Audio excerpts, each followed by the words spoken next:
All right, recording is on. So welcome everyone. Good morning. I hope everybody is fine where you are. I think more and more people are back in Wolverhampton, so hopefully we'll see each other soon. Otherwise, yeah, keep safe. So today it's a great pleasure to host a seminar by Maria, our very own Maria from our group. I will just say a few sentences to introduce Maria to everybody. Most of us already know Maria, but we have new people this year joining the seminar series. So I think it's important that we introduce the speakers properly. And then I will give you, Maria, the floor for your talk. So thanks for already sharing the slides. So Maria Kunilovskaya, Dr. Maria Kunilovskaya, I should say, because Maria is doing a PhD with us, but she already had a PhD, which is remarkable. I don't know many people who are doing two PhDs. So Maria has been engaged in translator education for more than 10 years now, in her role as associate professor in contrastive linguistics and translation studies at the University of Tumen. I hope I said that properly. So the university is located in Russia. So she has been lecturing in translation studies, corpus linguistics, and text linguistics, and she has also been involved with teaching practical translation classes. So Maria's research interests currently include construction and exploitation of parallel corpora, corpus-based research into translation competence and translationese, and most recently with a strong pull towards the computational research methods, especially in the area of human translation quality estimation, which is the topic of today's talk. And I'm personally very looking forward to hearing Maria about this topic of human translation quality estimation. So thank you, Maria, for accepting our invitation for today's talk. And without further ado, the floor is yours. Thank you. That was a very accurate description of what I am. Thank you, of April, my for sending it to me. it's of my academic career, and I feel obliged to explain why I'm doing this second PhD. Um, Being involved in translator education for many years, I have acquired a big, reasonably big, I think the biggest actually in the world, parallel corpus of multiple student translations for English Russian direction. Well, it's bidirectional. The corpus is bidirectional, but I mostly exploit the English to Russian part of it, direction. But I felt that I lack computational skills to process it. Collecting and putting it online and aligning and doing multiple alignments required some computational skills, and I had to learn that, self-teach that. But I could I was stuck with it. So I had the data and I didn't know what to do with it. So I knew what I wanted to do. I knew how I wanted to interrogate the data, but I did not have the computational skills. That's why I decided to switch fields and go from teaching career to back to research and switch my academic specialty from contrastive linguistics and theoretical translation studies, like less empirically oriented studies, to computational linguistics. Not so much NLP. I do not position myself as an NLP person, but I want to use computational methods to get answers to my theoretical questions. As a translator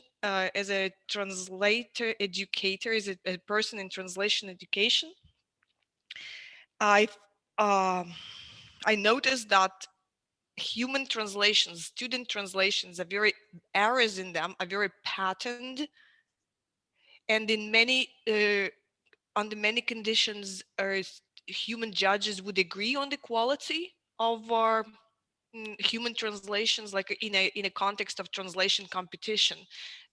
5, 6 judges would still agree that these 5 or 10 translations should form the top of the list of the ranking, and even stronger agreement is observed about the bad translations. What's really bad in human translation, what the translations that form the bottom of the list, of the ranking list, is usually more agreed on than the top. And I've seen in error annotation that people in people more agree more on what is a critical error in translation rather than on what is a good solution, a, a kudo, what deserves a kudo in error annotation. So I thought if people genuinely agree on what's good and bad in translation, can we, what does it take to teach a machine to rank human translations or to pass some crude coarse judgment about what's like filtering really bad translations from many candidates, something like that. So this is what I want to achieve in this research. And well, I could not properly I while getting ready for this talk, I felt I could not decide what would be my major focus, whether it's quality, human translation quality estimation, or translationese, because these two concepts seem to be key to my current research interests. And I decided to squeeze both of them. So the topic the talk would have two parts, and I will report results for each part of the talk on my data. Also, a couple of preliminary remarks. Most of my experiments are based on, like I said, on this Russian learner translator corpus. It is, if I do not specify otherwise, I use I use a very homogeneous or subset of this corpus, which consists of senior student translations of English mass media texts into Russian. So it is homogeneous in terms of register and in terms of the translators. These are usually last year, senior year bachelor students in a translation degree program. Um, well, so I will start with quality related concepts and ideas about human assessment, quality evaluation, and quality estimation concepts that are important to understand why I did the experiments that I did. Well, like I said, for me, this research is where traditional theoretical translation studies meets computational linguistics, and translation quality estimation is the term that comes, which is a name of an NLP task, and it is focused on machine translation. That's why I start with, naturally, if you see this as a goal of your research, you would explore what's done in machine translation in this area. And when I did this exploration, I found that a lot of what is done for machine translation is not really applicable to human translation. And this slide lists uh, 6 major points of difference that I think are important to bear in mind when methods used for machine translation are crossed over to human translations, and whether this is legitimate at all, whether this would work or could theoretically work. First of all, I think that the first major difference is that human translation is essentially document level. It is difficult to, well, the true human translation, the human translation that is not too much are mediated by our computer assisted translation systems, or which is not about translating non-texts like headings, like in an environment which is not really, which is not a true translation environment. Like when you set a task to translate I don't know, for a research purpose, sentences for a research purpose. And in many experimental environments, you would see that a translator would be given a task to translate just sentences or words, which never happens in real, I think, in real translation experience. It's not what translation studies is about, right? Or it is not what students are taught to usually. Uh, well, so students are usually uh, motivated to pay attention to the communicative purpose of the text. They would usually be encouraged not to give literal translations, while in many environments, when annotators are asked to post-edit machine translation, they are specifically taught to introduce as little changes as possible to come up with a acceptable but not too edited machine translation, right? Well, then if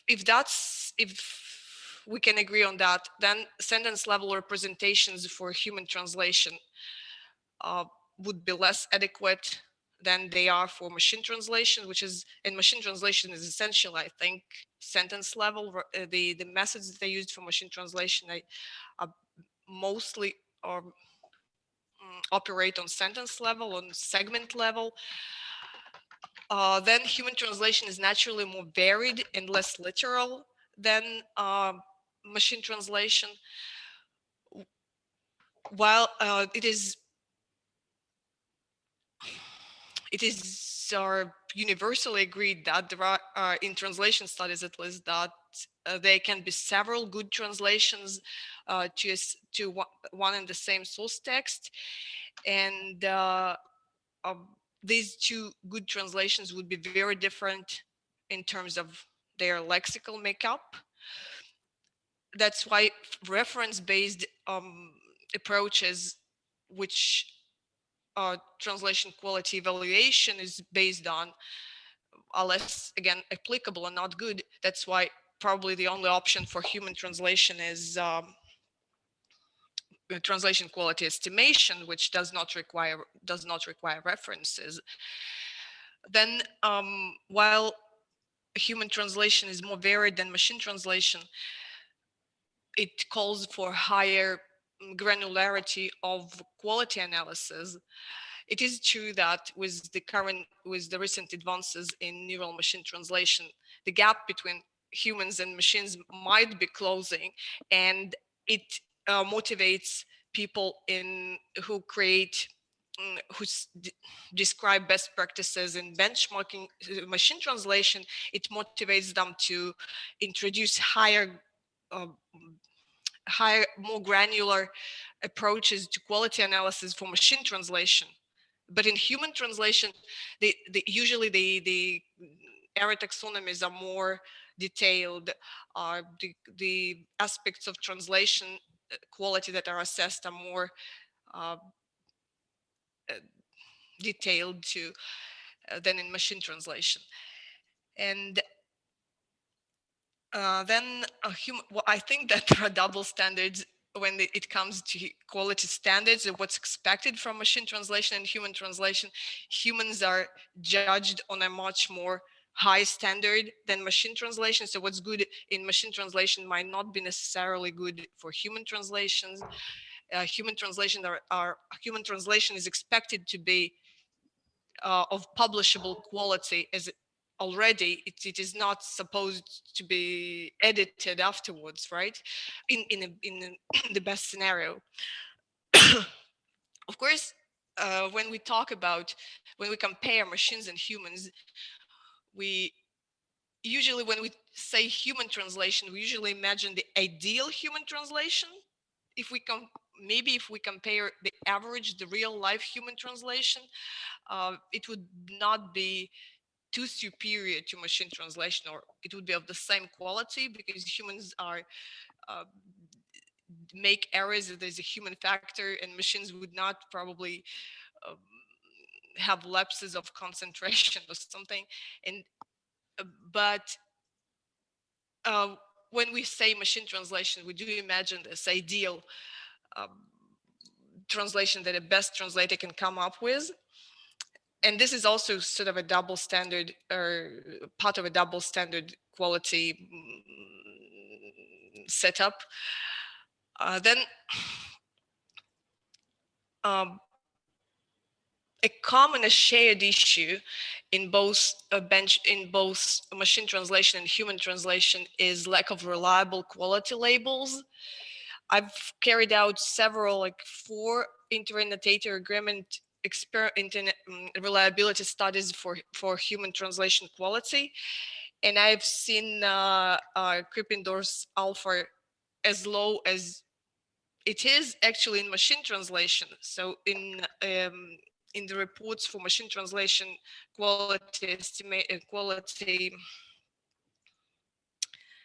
annotation agreement, in quality, or in the inter-rater annotation, how do I say that? Inter-rater agreement for quality annotation is very low in machine translation too, and that's why it motivates people to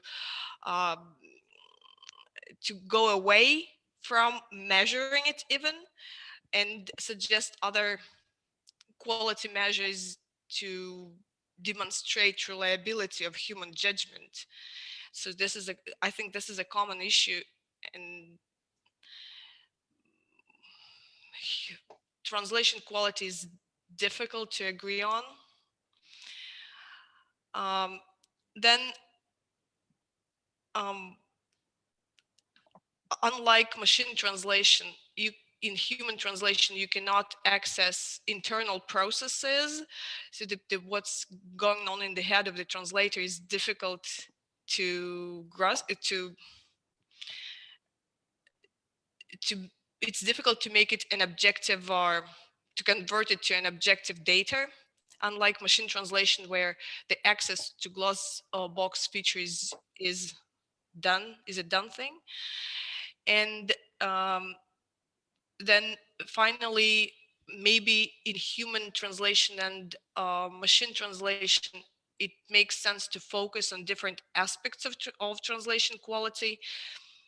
I will demonstrate later that in human translation, the focus is should be mostly on fluency, I think, because it's difficult to imagine a human translator who would intentionally corrupt the meaning of the source text. So if there will be deficiencies to the semantic comparison between the source and target, this would be first related to fluency, and second, they will be not too bad. They wouldn't be the major issue, I think, in human translation. While in machine translation, you would see very weird things that are related to content transfer. All right. Now, aspects of translation quality. In human assessment of translation quality, annotators can be asked an undifferentiated question. They may be asked to say to use a Likert scale or a continuous scale to answer the question, how good is this translation? But what is implied? What is implied in goodness in translation? In translation studies, they usually distinguish 3 aspects of quality: adequacy, accuracy, and fluency. And these aspects, in many cases, these terms in many cases are not used systematically. Sometimes you would see acceptability used as a synonym to fluency. Sometimes, in many cases, they use adequacy as a synonym to accuracy, especially in the machine translation context. But in translation studies, there is this clear, in which applies to human translation. There's this clear distinction between the three aspects. Adequacy is associated with usefulness, with fitness for communicative purpose. When a translation achieves what's expected of it, it achieves the goal for which it was produced. So if it is a manual, it should be, the translation of it should be effective as a manual. It should explain clearly how to operate a device. Then accuracy is associated with the transfer of the content, of the meaning, and it is usually captured in a question like how much of the meaning expressed in the source is also expressed in the target. The theoretical question is, what's meaning? What do you imply by meaning? It is probably legitimate to include adequacy into meaning, because we can say that meaning is not only, it does not only relate to lexical and semantic aspect, but also to pragmatic aspect of a text. And the pragmatic aspect is covered in this communicative adequacy aspect. And fluency is associated with readability, is with grammaticality of the text, and with compliance to target language norms. And on a Likert scale, it can vary. It can be marked as ranging from flawless English or flawless target language to incomprehensible. It was also shown that, and I believe in it, that it is difficult to distinguish these aspects of quality in practical setups. So we can theoretically define them as this, but saying whether if something is incomprehensible, isn't it an accuracy issue? If you do not understand, if it's unintelligible due to a bad syntactic structure or grammatical error, it means it does not convey the meaning, right? So how do you decide whether it's a fluency or an accuracy error? And there has been research showing that people, annotators, even experts, find it hard to distinguish without extensive proper training prior to experiment. They find it hard to agree on these categories, and in many setups they are started to not to evaluate translations or for these two aspects separately. So an undifferentiated approach would be formulated in an annotation environment. Like, how much do you agree that the translation adequately expresses the meaning of the source? This formulation seems to comprise both accuracy, adequacy, and fluency. So we are back to the question of how good is this translation, without being very specific about what's goodness in here. So uh, how how adequate how adequately does this translation express the meaning of the source? So whether it is whether the translation uses appropriate means of expression, whether it is the selection of the means of expression are adequate to the communicative situation, whether it is the correct register and style. So it is all implied here, but I guess it's required to properly assess translation. Some professional knowledge is required, or understanding of these aspects. Human solving an NLP task or devising an automatic measure, an automatic way to quantify translation quality, whether human or machine, always requires a benchmark, a gold standard. And the gold standard is still human judgment. Human judgment is created in a number of our environments, setups, and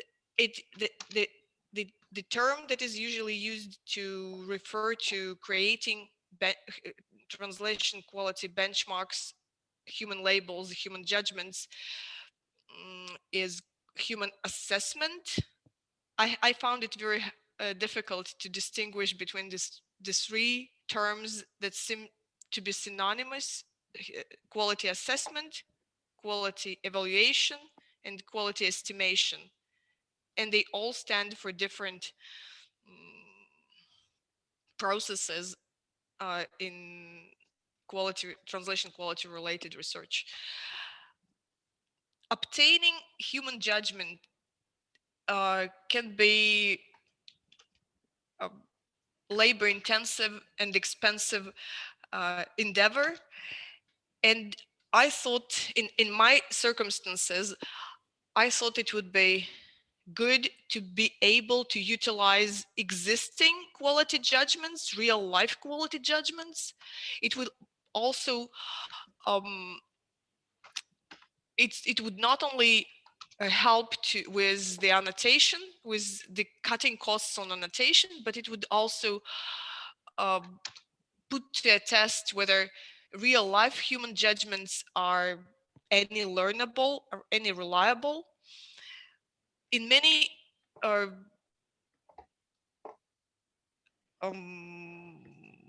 situations, human quality is produced within very controlled experimental setups where annotators are trained, where annotators are instructed, and they are made to agree on certain things.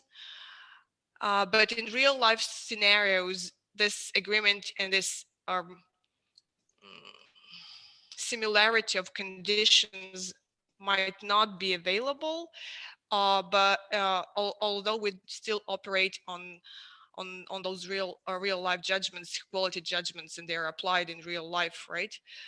The sources of real life quality judgments would be education processes like evaluating, grading student translations, which is my case, or using judgments of jurors in a competition, in a translation competition. Then certification programs, which also evaluate candidate translations, candidate human translations, or industrial control or quality control services or outputs. I think these can be utilized as real life quality judgments in experiments with translation quality estimation. These judgments would differ depending on the purpose of assessment, whether it is quantitative, summative, and holistic, gives the general grade or general number, which indicates quality, or whether it is meant to be diagnostic, formative, and analytical, and gives more detailed feedback to a student or to a candidate. And depending on what is your purpose, you would select one of the methods that is used for human assessment. And I think the major methods that I used are in human translation are direct assessment, when people use a scale and either pick a band or mover, or select a continuous score using a slider. There are analytical rubrics where criteria are where there is a description of criteria of quality, and there are bands to this criteria that also have a description. These are analytical rubrics, and error annotation, which is annotating errors using a preset, predefined typology. In machine translation contexts, they also use post-editing time and effort measures as a quality benchmark. Another aspect of human assessment is granularity, whether you are assessing quality on a document, sentence, or word level. Essentially, error annotation or post-editing time effort especially can be interpreted as word level quality. But for me, coming from translation studies background, quality on sentence level and quality on word level, especially on word level, is difficult to process because it's not, we do not translate, humans do not translate words. Humans do not even translate sentences, right? Humans translate texts and communicative purpose and the intention, communicative intention of the text. Even if the text is one sentence, there should be still some communicative context, some message behind this text, not meaning, but message, sense in it. And this is what gets translated. So when I looked through examples in workshop of machine translation competition or shared task, and I found it very hard to understand whether it's a good translation or bad translation for a proverb which is taken out of context. How can you judge the quality of translation when you do not know in which context a proverb is used? Yeah, that's one. Here, this slide demonstrates typical direct assessment environments. The upper picture shows a question that an annotator would see when deciding about accuracy of a translation. And it can be, accuracy is usually assessed in the bilingual environment, in a bilingual manner, when the assessor has access to the candidate translation and the source text. I think this is the best, this is the most adequate condition for benchmarking human quality, because if you're offering a reference translation, which can also be the case, then you're already limiting your assessor in their judgments about quality by offering a prior translation of the source text, of the source sentence. And the lower part of the slide has a typical setup for a question for fluency, for assessing fluency. And this is a monolingual task. An assessor is supposed to be the speaker of the target language and is supposed to understand whether this is a fluent target language or not. Again, it's in the next slide.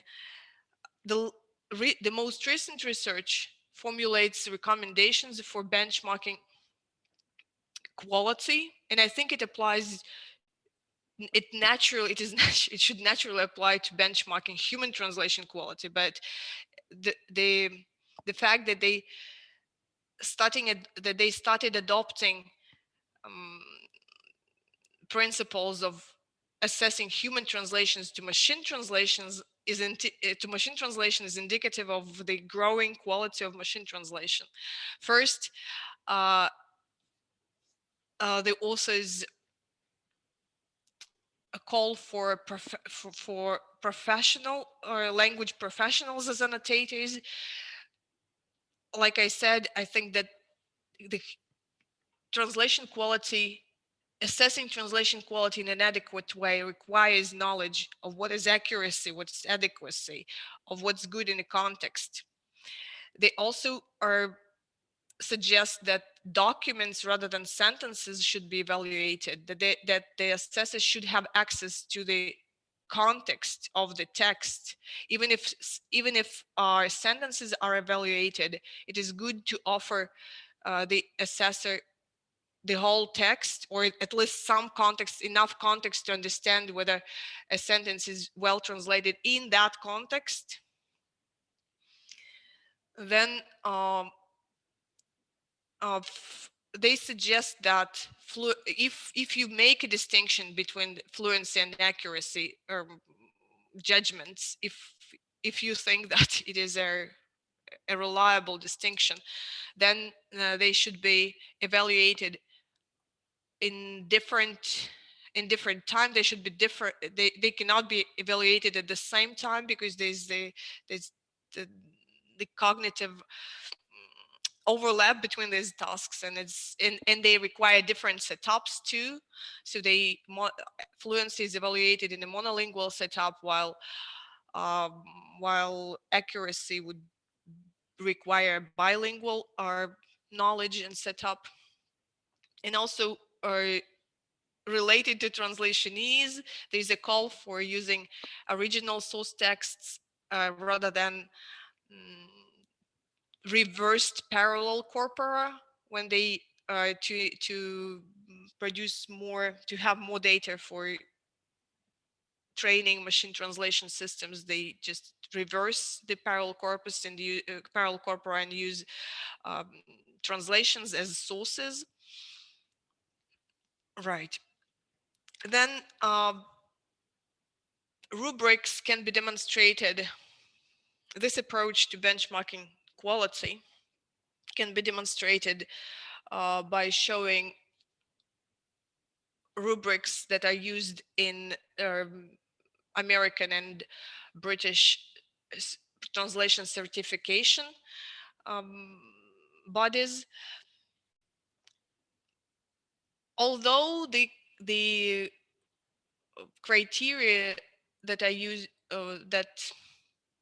used in each rubric are different, there is a certain similarity between the two approaches. You can trace the preference to, or the preference for different aspects of quality. For example, in the UK, they include comprehension and accuracy. They do not as much probably feature adequacy if you do not consider registers an adequacy or a judgment. And they have a focus on grammar. In my view, what's missing here is lexical component. Probably it's consumed in it's in accuracy. It is associated with accuracy. Then there is a lot of attention to, or some attention. It is weighted less than the other aspects, but there's attention to technical aspects such as spelling and punctuation, which is probably target mechanics in the American variant. In the American variant, in the American Translator Association rubric for certification, they have usefulness, which is adequacy, and transfer, which is probably accuracy. And then there are several terminology and style would be accuracy too, and idiomatic writing and target mechanics is probably fluency aspects, or are more associated with fluency aspects. In each rubric there are bands. Well, I'm worried how am I doing on time? Really badly. Well, right. Then the next type of human assessment is error taxonomy, using some error taxonomy. And I'm here quoting the top level categories from the most established error taxonomy, which is most often used in both human and it is designed for both human, assessing both human and machine translation. I probably have to go quicker because right. Like I said, quality estimation seems to be the better setup to automatically predict, to automatically quantify human translation quality, because measuring human quality against another human translation or a set of human translations seems to be punishing creativity and variety in human translation. So I think that quality estimation is the better, more theoretically justified approach to human translation quality estimation, quality quantification. In this, quality estimation is an approach to quantifying human quality without references, right? To give the a formal definition. It operates.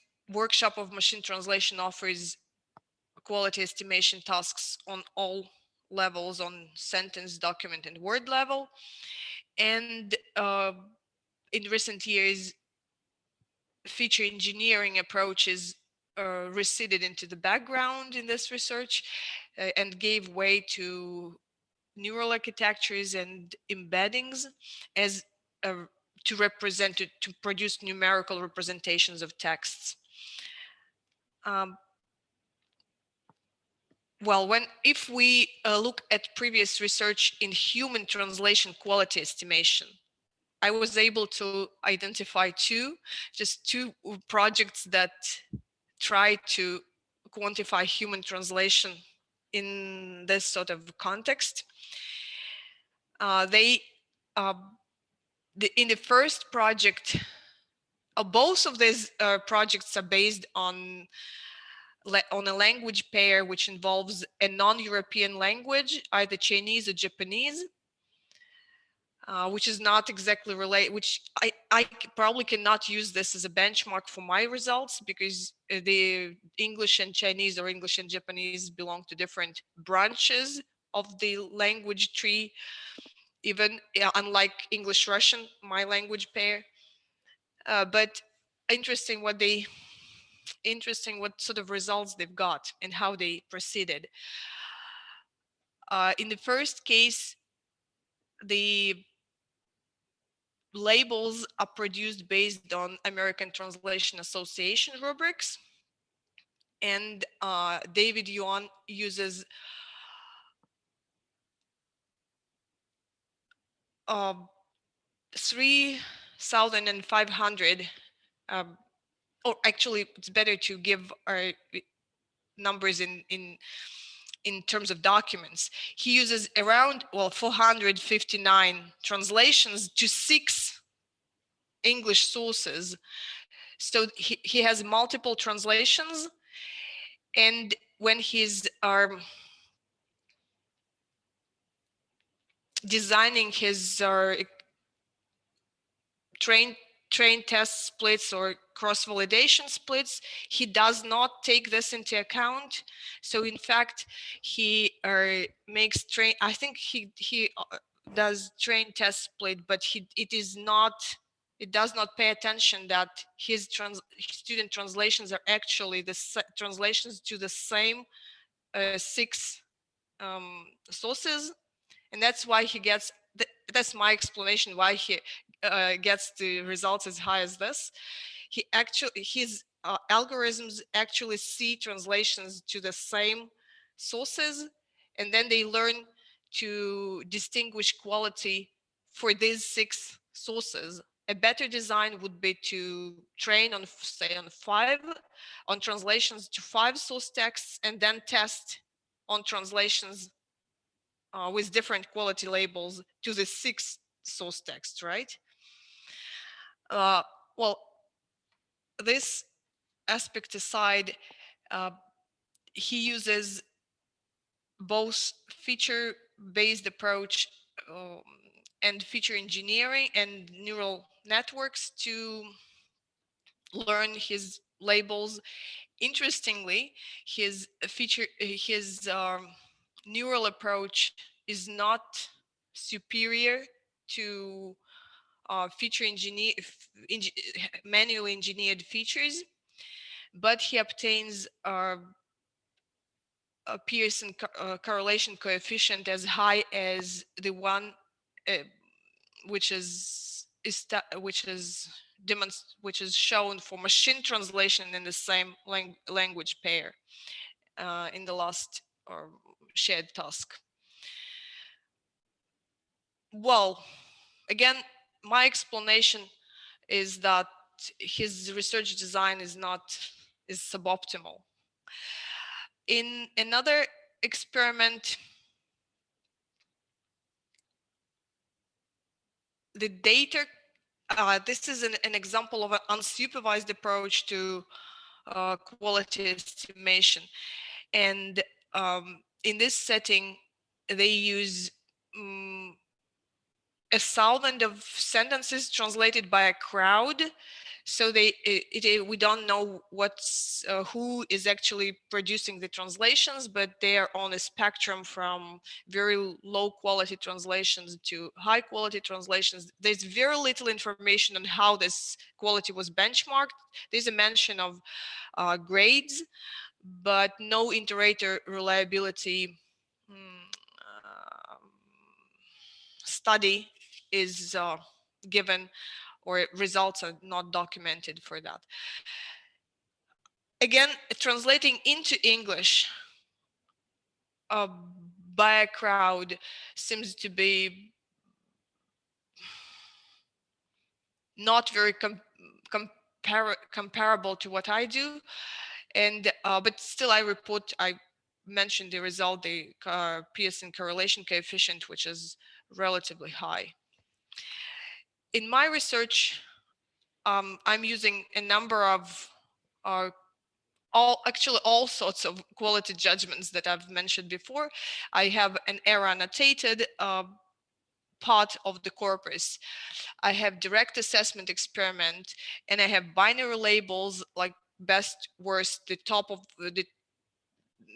the list in a ranking of multiple translations, and the bottom of the list.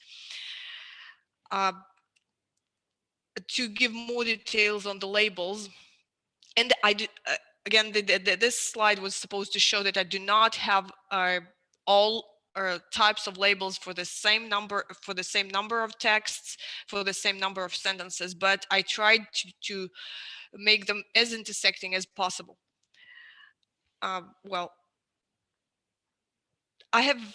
I probably do not have time to give a lot of details about how these judgments were obtained, but I've done several inter-rater reliability experiments, and I've seen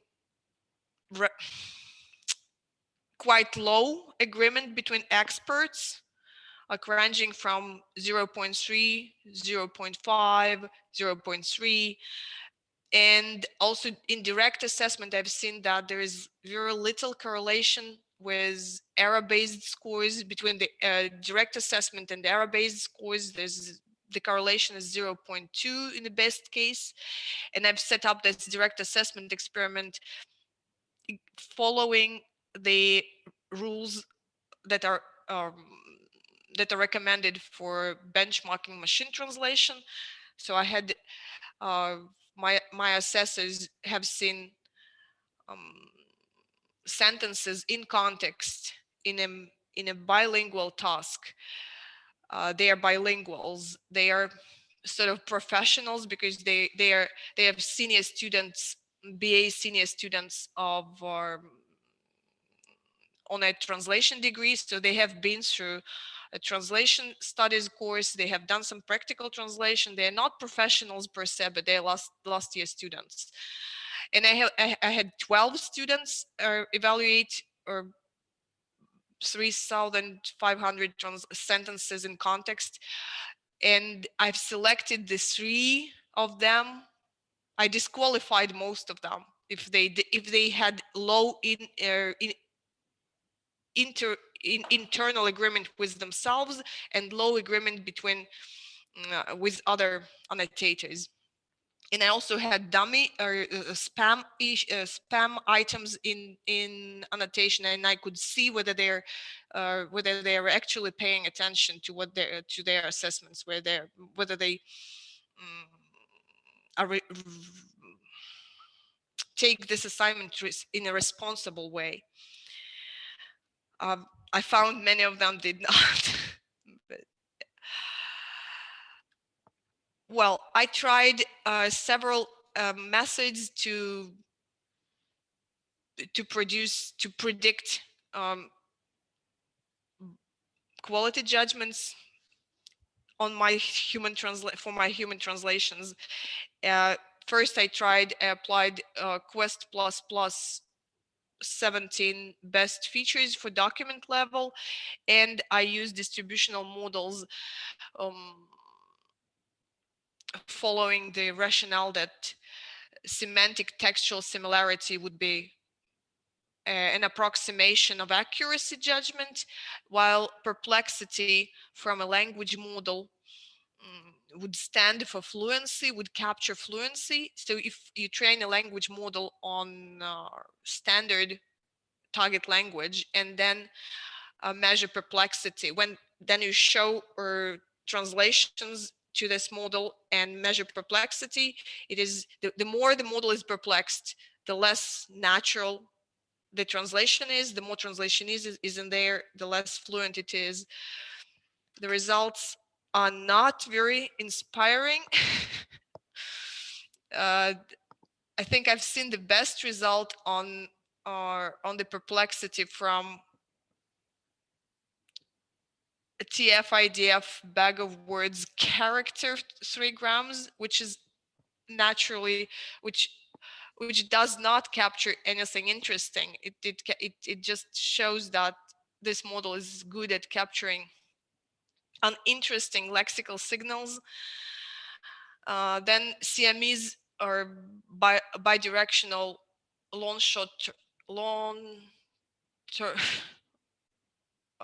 bi-LSTM, all right, bi-LSTM with dot product for sentence vectors for source text and target text came second in terms of results.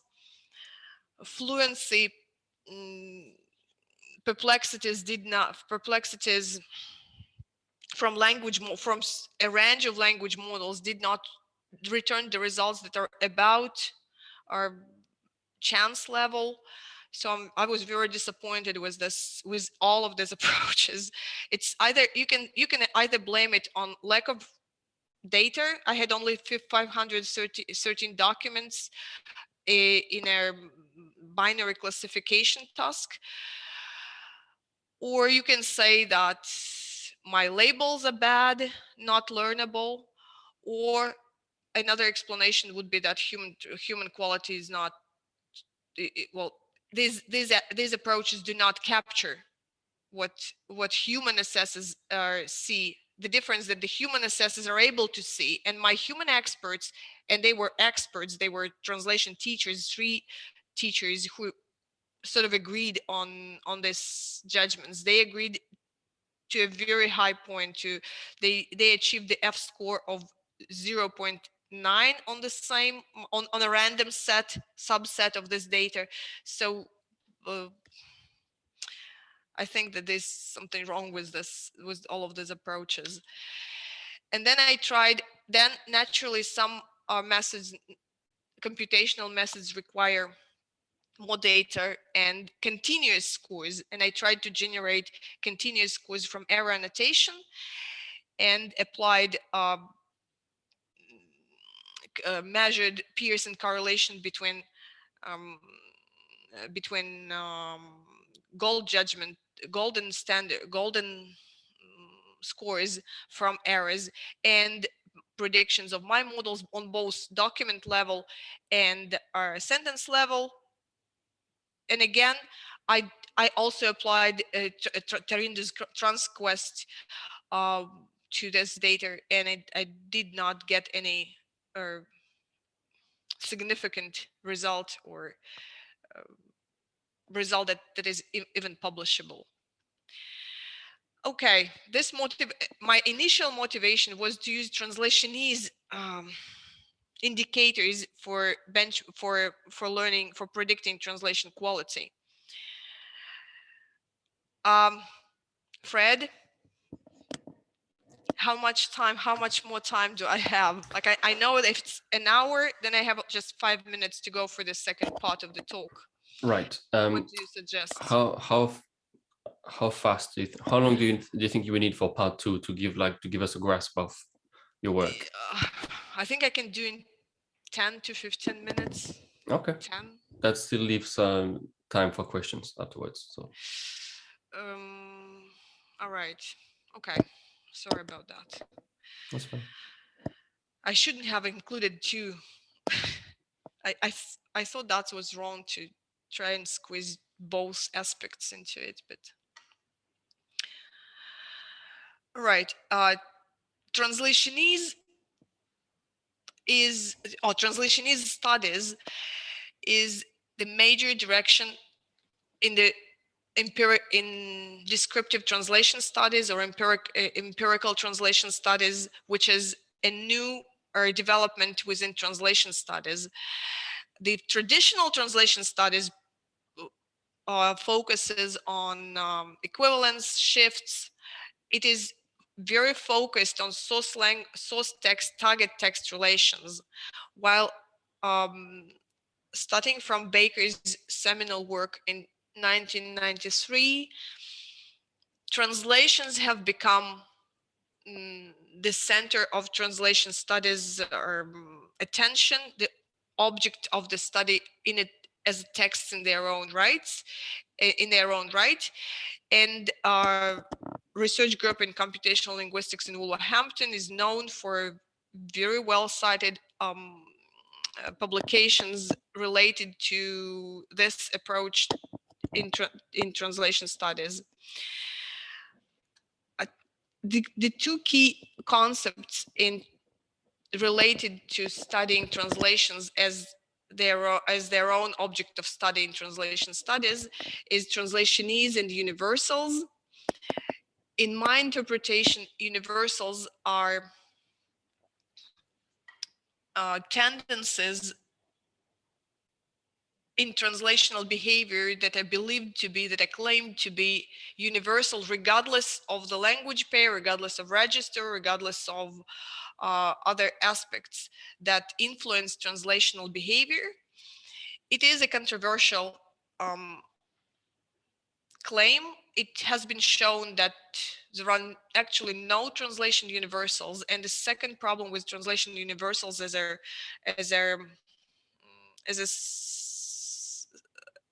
concept related to translation is that there is no the link between indicators, translationese indicators, and universals is very very controversial and very subjective. It is subjectively established by researchers. I try not to use these hypothesis as my starting point, because it is then very theoretically motivated. While I'm short of time, I will skip then the explanation of what universals, what are translationese universals, except probably many of the terms are self-explanatory. It's the most pronounced translationese tendency or tendency in translational behavior is interference, the pull from the source language norm. It's the tendency to follow source language conventions whenever possible. Then the second strongest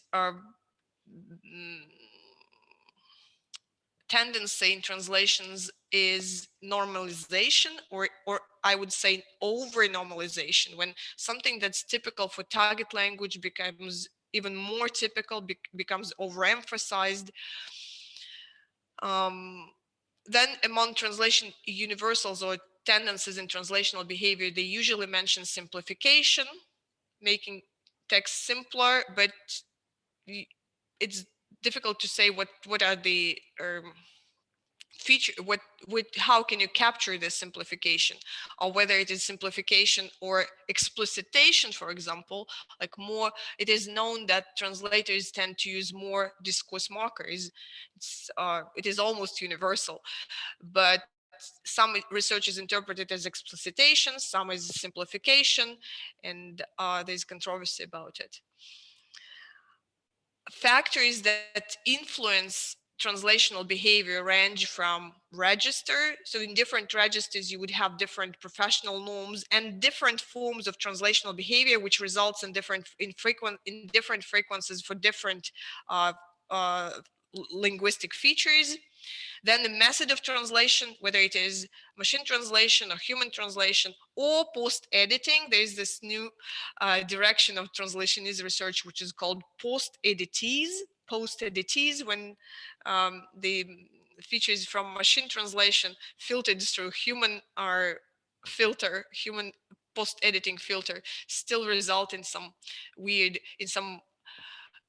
differences between post-edited translations and target language non-translations. Then there are effects of directionality. There are this is connected to source language. When you change the source language, you would have a different set of translationese of differences between translations and non-translations, which is sort of understandable, and it's a proven fact too. And then there's a competence level factor. So these are the four factors that influence the linguistic setup of translations. That's why I keep my research data as homogeneous as possible in terms of these four factors.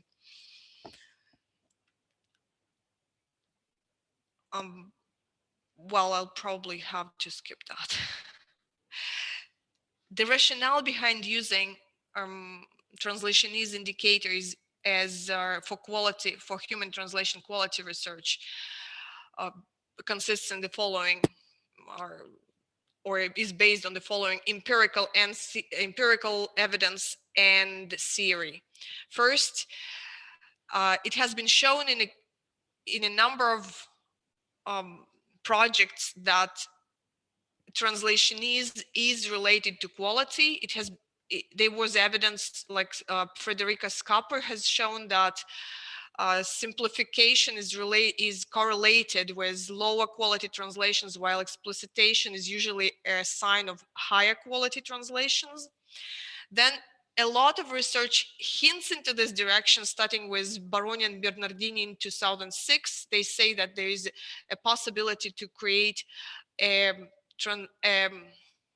translation quality metric based on translationese, and from then on it has been talked about, but nobody has ever actually put it to a test, to an empirical test, whether translationese would work for quality. And it was shown to work for machine translation in at least 2 projects. So I'm very hopeful that this would work. Then in my own research, I've seen in univariate analysis scenario that learners are always further away in terms of frequencies of features from non-translations and professionals. So this can be also a sign of differences between quality bands. Learners are supposed to be lower quality translations than professionals, and professionals are always in between learners and non-translations in terms of frequencies of these features, of many of translationese features. Then translationese obviously captures only the fluency aspect of translations, right? But like I said, there's evidence that human translation, or professionalism in human translation, is mostly about fluency. So it is the fluency that we want to capture. And in my error annotation, 2/3 of errors are actually fluency errors, not accuracy errors.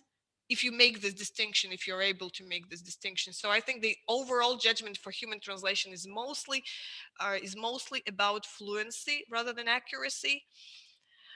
And well, and I said that human annotators find it difficult to distinguish between these two aspects of quality.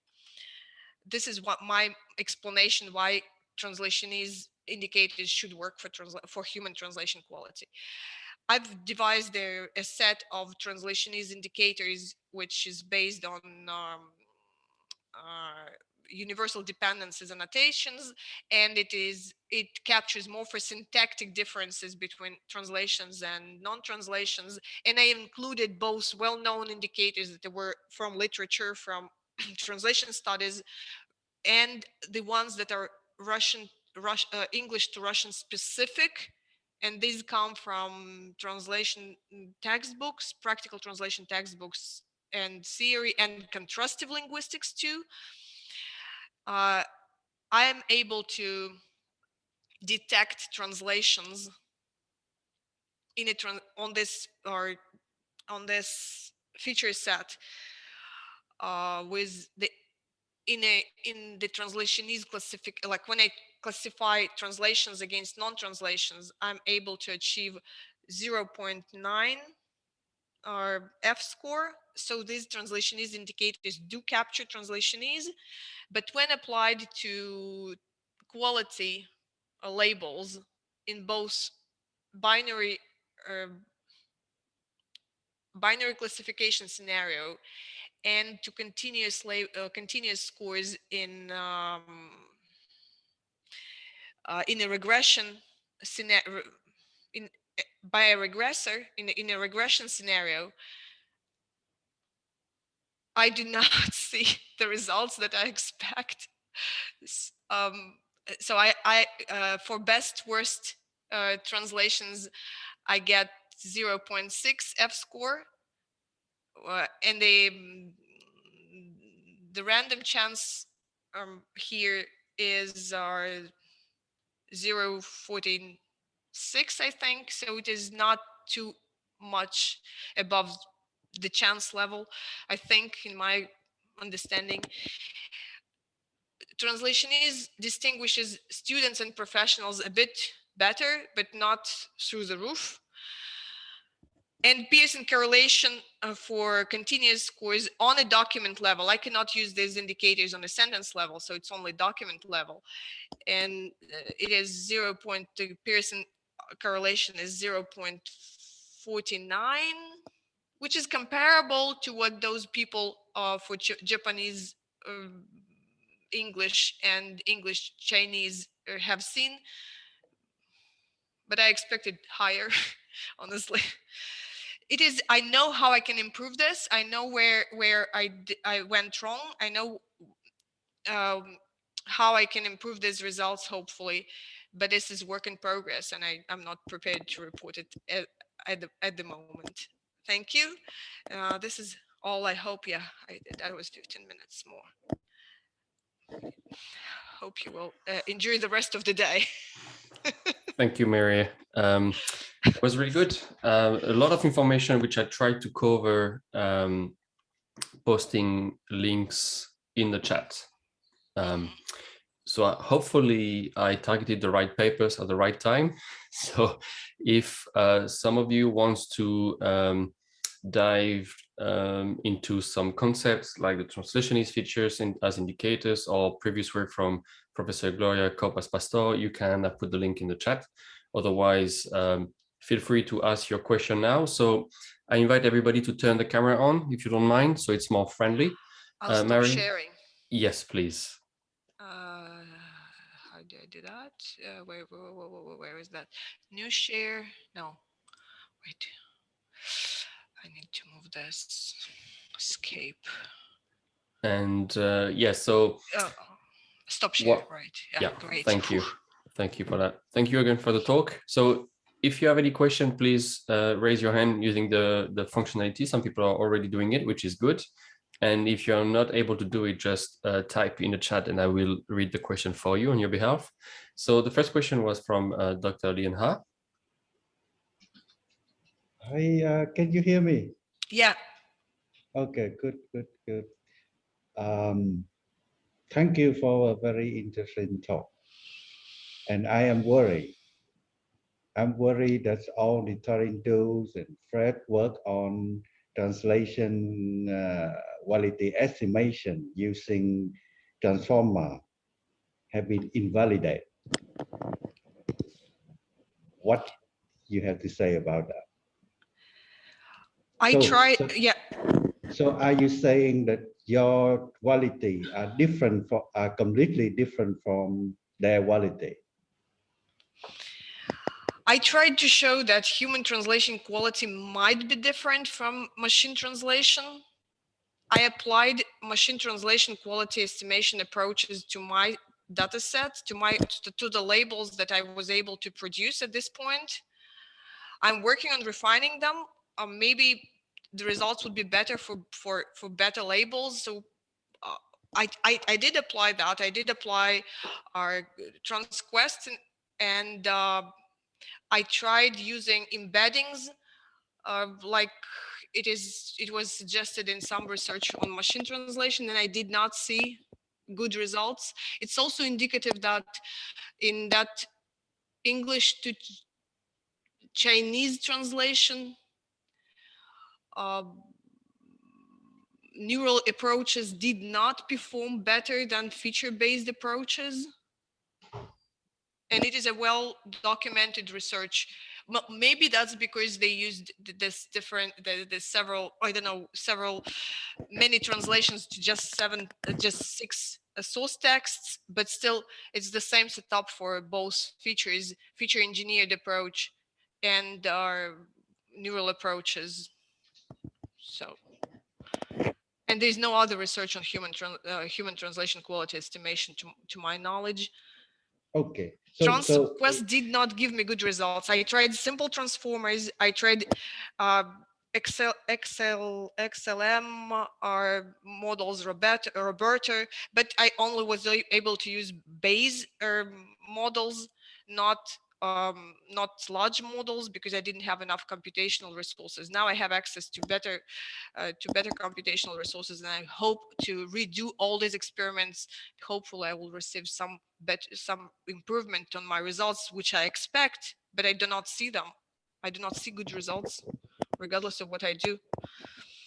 so what I see at the moment is your definition of quality is completely different from uh, machine translation definition of quality. Isn't that a little bit concerning?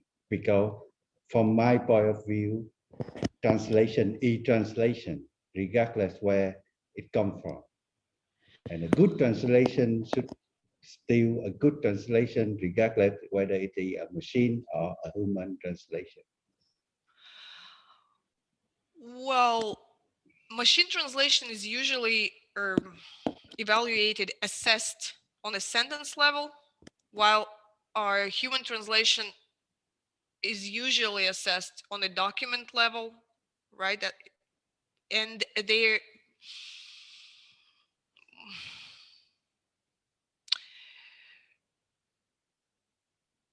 it is not that I define human translation differently. I tried to show that actually there is a lot of that machine translation approaches in benchmarking translation quality, in producing human labels, is gravitating towards what's customary in benchmarking human translation. So I think there's no much difference, and I did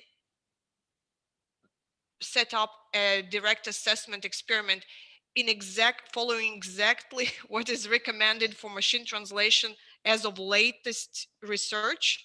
And I did not get, well, the labels that I got do not give me good So results, that's a good so Pearson that's correlation results. so that's a totally publishable result. I don't say I don't see why you say it's not publishable. It is very publishable in terms of say it's a completely different resume following the exactly the same thing, and you even have a very good human correlation. And if you have good human correlation, then that means that your set of label is totally reliable. So Yeah, right. My next, what I plan next, I plan to rerun all these experiments, being very particular on the new refined labels on the new scores.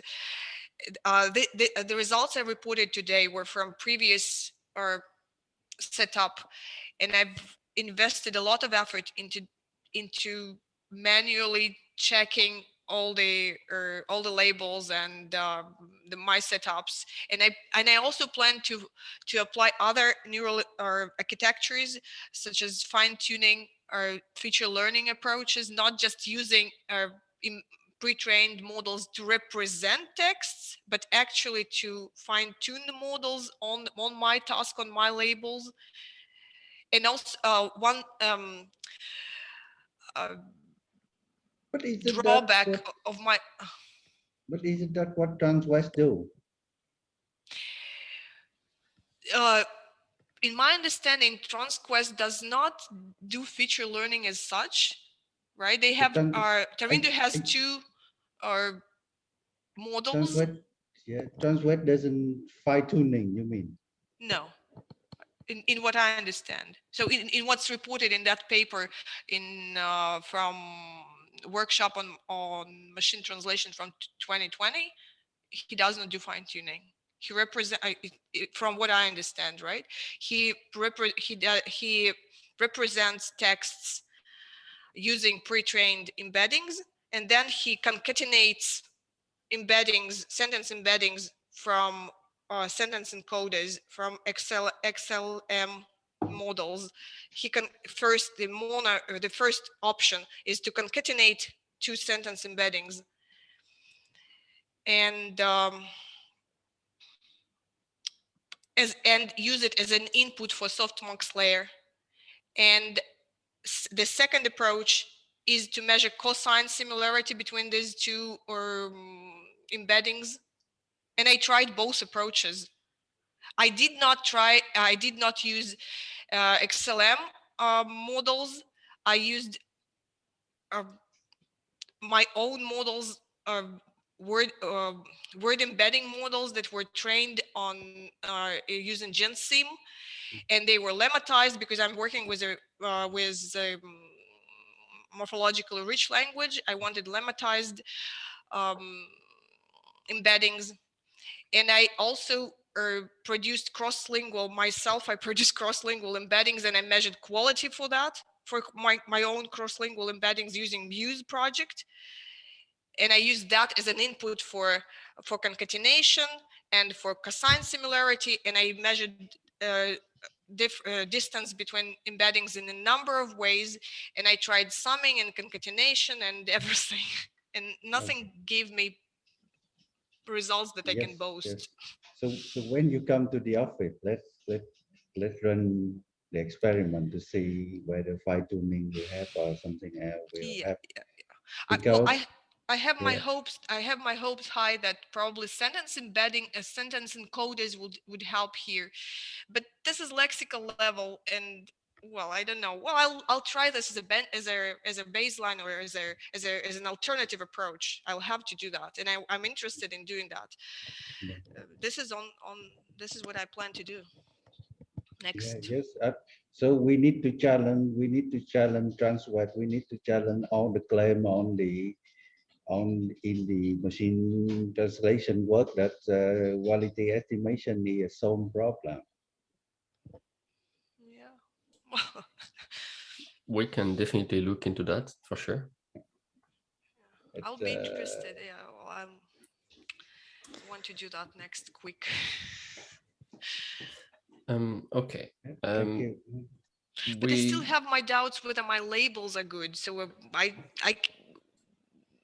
I invested a lot of effort into producing different types of labels so that I'm not dependent on just one type of assessment of human judgment. But yeah. But if you have inter-annotator agreement, then your label are good. Full stop. Yeah, but it is 0.3, 0.35. this is the agreement that I get from human annotators after disqualifying 70% of them. Yeah, I would not talk about agreement. Yeah. No. Okay.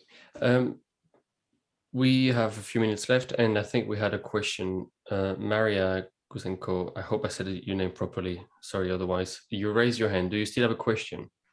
Sure, yeah. First of all, thank you so much for this presentation.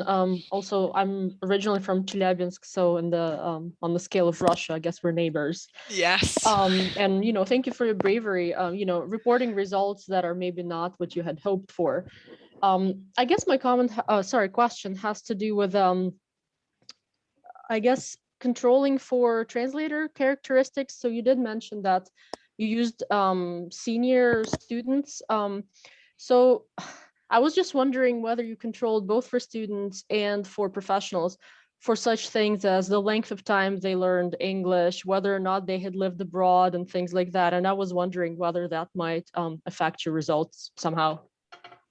Yeah, well, thank you for the question. Thank you for being the neighbor too.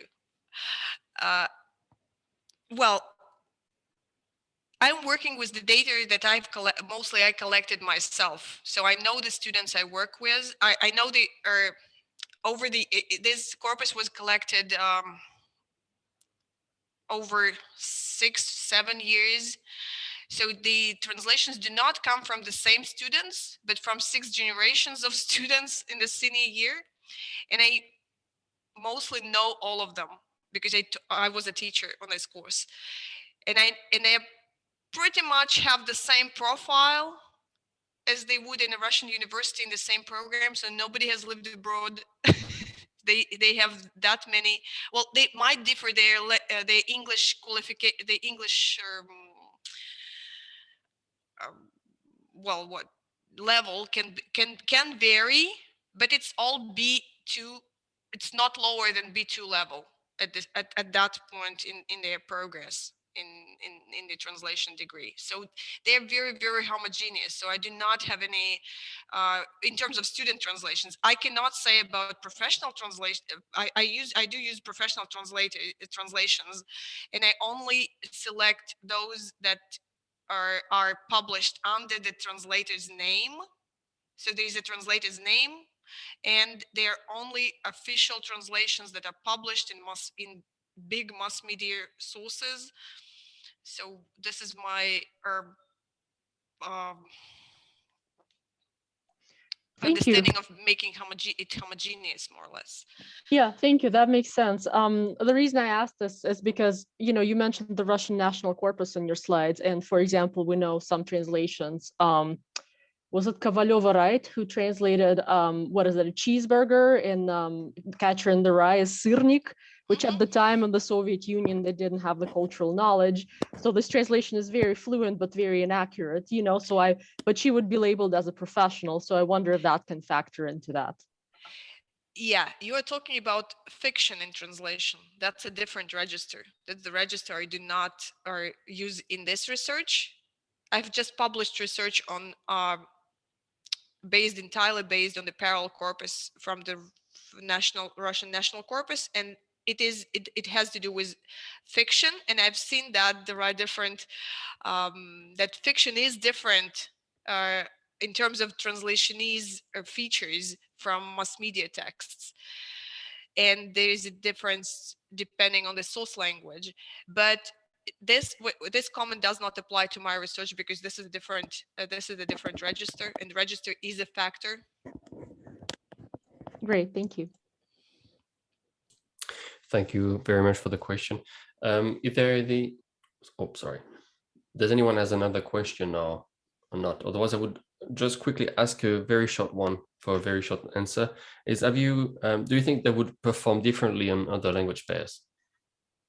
Because you have been working mainly with English and Russian. Am I right? Yeah, yes. Okay. My translationese indicators are language direction specific. So this is another criticism for my approach, because it's not scalable, not very scalable to other language pairs, and I'm reserved to working with other language pairs because I want to understand I want interpretable results, not just NLP results. Okay, so by that you mean you need to understand both languages? Yes. Okay, yeah, which makes sense. I mean, you don't need to cover all of the languages. It's just if you try to compare with current available QE models, Russian is not part of the languages. I think it is a task. I've checked that it is a task for 2021. You have English to Russian translation, but I'm not sure about register. Register is a factor, is an important factor too. So if it's not mass media, if it's technical or fiction or academic, that would be a different translationese story. Yeah, that's right. Okay. Once again, Maria, thank you very much for today's talk. Very informative, and it's great to be able to say that you're now in Wolverhampton, so we'll be able to finally meet, and everybody in Wolverhampton joining us this year will be able to discuss with you about your research topic as well if they're interested. For those of you who left for Malaga, too bad. Just send an email, I guess, if you have any further questions, but otherwise, yeah, thanks again, everyone, for joining, and have a nice rest of the day. Enjoy the weekend and take care, and see you next time. Enjoy the fireworks. If you're in Great Britain. Bye. And Thank you. Enjoy the sun otherwise. Bye, everyone. Bye.